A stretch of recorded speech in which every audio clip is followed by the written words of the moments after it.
मटारचा season आला की ना बाजारात ते ताजेतवाने हिरवेगार मटार पाहिले की मन आपोआप म्हणतं आज काहीतरी खास करूया. मग आपण वेगवेगळे मटारचे पदार्थ करतोच, पण आज मी तुम्हाला एक खूपच भन्नाट रेसिपी सांगणार आहे. हे कटलेट ना अजिबात तेलकट नाही, घरात असणाऱ्या साध्या साहित्यापासून बनतात आणि तरीही बाहेरून एकदम खुसखुशीत होतात. एकदा करून पाहिलंत ना तर सगळे विचारतील हे कुठून आणलेत. हे कटलेट तुम्ही पार्टीमध्ये स्टार्टर म्हणून द्याल, मुलांच्या डब्यात टाकाल, ब्रेड सोबत खाल किंवा अगदी असं चटणी सोबत मस्त एन्जॉय कराल. संध्याकाळी चहा हातात असताना हे गरमागरम कटलेट असतील ना तर मज्जाच वेगळी. मित्रांनो, सगळ्यात भारी गोष्ट काय माहिती आहे का? फक्त मटार आणि थोडंसं घरातलं साहित्य वापरून आपण हे कटलेट तयार करू शकतो. एकदा बनवले की ते तुम्ही 3-4 दिवस फ्रीजमध्ये सहज ठेवू शकता आणि जेव्हा मन होईल तेव्हा हलकसं शॅलो फ्राय करून गरमागरम खाऊ शकता. चला तर मग मटारचा सीझन एन्जॉय करूया आणि ही सोपी, कुरकुरीत आणि जबरदस्त रेसिपी नक्की करून पाहूया. नमस्कार मंडळी, तुमच्या सगळ्यांचं खूप खूप मनापासून स्वागत. मित्रांनो, रेसिपी सुरू करण्याआधी आपण आधी सगळं साहित्य एकदा बघून घेऊया, म्हणजे पुढे गडबड होणार नाही. सगळ्यात आधी घ्यायची आहे अर्धी वाटी फुटाण्याची डाळ. मित्रांनो, ही साधारणतः अर्धी वाटी पुरेशी आहे. आणि त्याच वाटीने आपण घेणार आहोत जाड पोहे. जाड पोहे म्हणजे जे आपण कांदे पोह्यासाठी वापरतो ना तेच. अर्ध्या वाटीपेक्षा थोडेसे जास्त घ्या, पण लक्षात ठेवा पोहे नीट निवडून घ्या, कारण की काही वेळा त्यामध्ये छोटे दगड असू शकतात. मित्रांनो, इथे आपण 2 बटाटे घेऊया. ते अगदी छानपैकी धुवून घ्या आणि थेट कुकरमध्ये टाका. आता ते मस्त शिजू द्यायचे आहे. तर मित्रांनो, एवढा आपल्याला लागणार आहे, पोहे आणि डाळ दोन्ही. यानंतर घ्यायचं आहे अर्धा टेबलस्पून जिरं. लसूण पाकळ्या मोठ्या असतील तर किमान 8 ते 10 पाकळ्या नक्की घाला, अजिबात कंजूशी नको. 2 ते 3 हिरव्या मिरच्या, थोडंसं आलं आणि सगळ्यात शेवटी रेसिपीची जान म्हणजेच सुंदर ताजी हिरवीगार मटार. आता करायचं काय ते समजून घ्या. मटार सोलून घ्या, म्हणजे साधारणतः 1 वाटी मटारचे दाणे तयार झाले पाहिजे.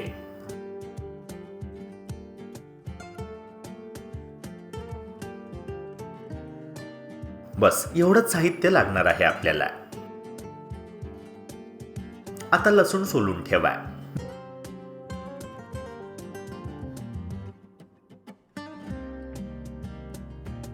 मिरच्या जरा बारीक चिरून घ्या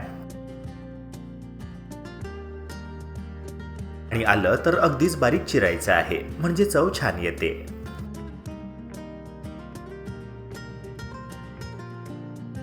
चला तर मग मित्रांनो, आता खरं काम सुरू करूया.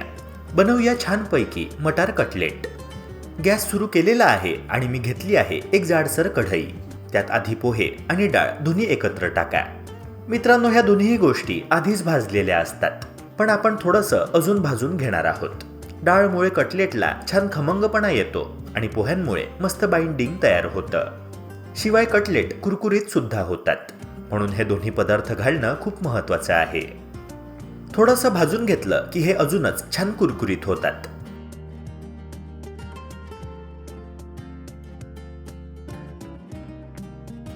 आता झालं की हे सगळं एका ताटात काढून ठेवा आणि पूर्णपणे गार होऊ द्या.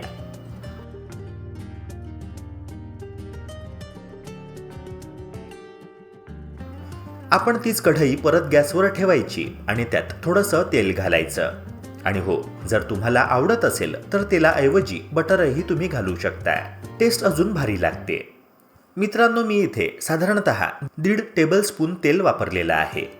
तेल छान गरम झालं की लगेच जिरं टाकायचं. जिरे तडतडायला लागले की कढईत छान असा सुगंध दरवळतो. आता त्यात बारीक चिरलेली हिरवी मिरची, लसूण आणि अर्धा इंच आलं घालायचं.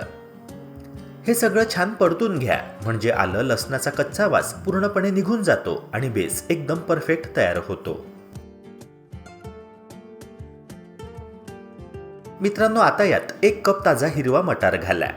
मटार तेलावर नीट परतल्यामुळे त्याचा कच्चेपणा जातो, तो मऊही होतो आणि एक छानसा खमंग फ्लेवर येतो, म्हणजे नंतर कटलेट खाताना तो कच्चा मटारचा वास अजिबात जाणवत नाही. आणि हीच ती ट्रिक आहे. मटार हलकासा रंग बदलून त्यावर थोडेसे डाग येईपर्यंत नीट परतून घ्या. तेव्हाच समजायचं की हो, आता हे मस्त तयार झालं आहे.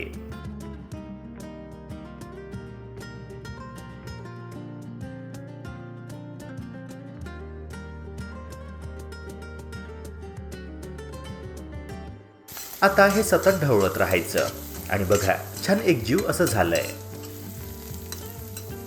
आता मित्रांनो हे असं परफेक्ट झाल्यावर मी गॅस बंद करतोय. हे आपण असंच कढईत थोडा वेळ बाजूला ठेवूया, जरा कोमट व्हायला. तोपर्यंत आपण जे पोहे आणि डाळ भाजून घेतल्या होत्या ना, ते पोहे बघा कसे छान कुरकुरीत झाले आहे. आता हे सगळे पोहे आणि डाळ आपण थेट मिक्सरच्या भांड्यात घालूया. मित्रांनो ही डाळ घातल्यामुळे छान खमंग अशी चव येते आणि पोह्यांमुळे मस्त कुरकुरीत टेक्स्चर मिळतं. म्हणून लक्षात ठेवा की कुठलाही कटलेट असो, डाळ आणि पोहे घातले की टेस्ट हमखास वाढते.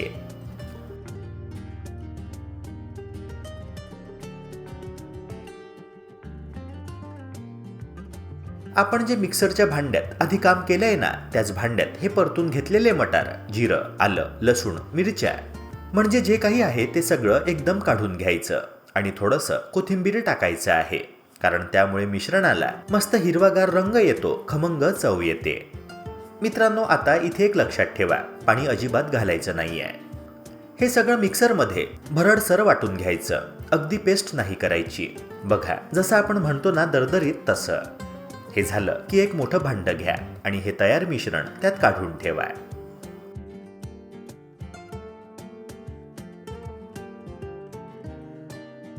आता मित्रांनो आपण बटाट्यांकडे वळूया. बटाटे छान उकडलेत, त्यांची साल काढून घ्या आणि ते ह्या मिश्रणात घाला. आता हे सगळं एकत्र आलं ना की मग मज्जाच येते. 1 चमचा जिरे पावडर, 1 चमचा धणे पावडर, अर्धा चमचा हळद आणि तिखट हे मात्र तुमच्या आवडीप्रमाणे. फार तिखट नको असेल तर मग थोडं कमी घाला, काहीच हरकत नाही. यानंतर थोडासा ओवा टाकूया, यामुळे चव एकदम उठून येते. आणि हो, हिंग अजिबात विसरायचा नाही, थोडासा हिंग घाला, फार महत्वाचा आहे. मित्रांनो ह्यानंतर चवीपुरतं मीठ टाका, साधारणतः 1 चमचा मीठ इथे परफेक्ट आहे. मित्रांनो आता जे आपण आधी डाळीचं पीठ आणि पोह्यांचं पीठ तयार केलं होतं ना, ते सुद्धा आता इथे घालायचं आहे. पण लक्षात ठेवा ते थोडं थोडं आपल्याला घालायचं आहे. एकदम जास्त घातलं तर मिश्रण फारच कडक होईल. आता सगळं छान एकत्र मिक्स करा आणि एक मऊ छानसा गोळा बनवा. मित्रांनो हे बघा किती सुंदर गोळा तयार झालाय, अगदी परफेक्ट असा. एक कढई घ्या, त्यात थोडंसं तेल टाका आणि ते तेल छान गरम व्हायला ठेवा.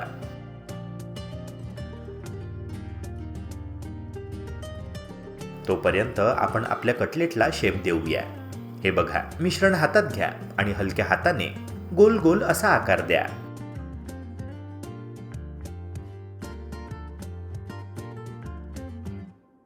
हाताला चिकटत असेल तर मध्येच थोडंसं तेल हाताला लावायला हरकत नाही.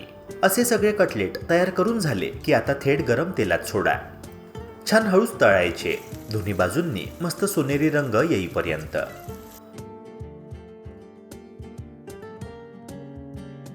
तयार झाले की लगेच एका भांड्यात काढून घ्या.